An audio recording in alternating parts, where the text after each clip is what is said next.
ગુજરાતમાં હવે માત્ર નકલી ખાદ્ય પદાર્થો જ નહીં, પરંતુ નકલી ખાતરનું પણ મોટું કૌભાંડ સામે આવ્યું છે. ખેડૂતોની મહેનત સાથે છેતરપિંડી કરવાનો પ્રયાસ કરવામાં આવી રહ્યો છે. આણંદ જિલ્લાના વડોદ ગામમાં સ્પેશિયલ ઓપરેશન ગ્રુપ એટલે કે એસઓજી દ્વારા નકલી ખાતર બનાવવાના ગેરકાયદેસર કારખાનાનો પર્દાફાશ કરવામાં આવ્યો છે. સૂત્રો પાસેથી મળેલી ચોક્કસ બાતમીના આધારે પોલીસે ડોદ નાપાડ રોડ પર બળિયાદેવ મંદિર નજીક આવેલી તમાકુની ખડીમાં દરોડા પાડ્યા હતા.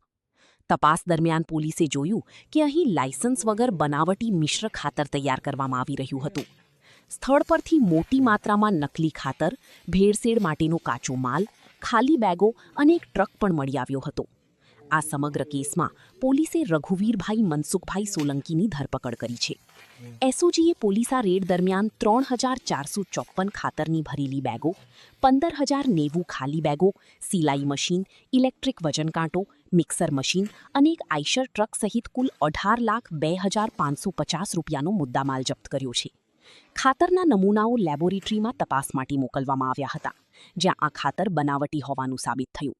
હાલમાં વાસદ પોલીસ સ્ટેશનમાં ફરિયાદ નોંધાઈ છે અને વધુ તપાસ શરૂ કરવામાં આવી છે.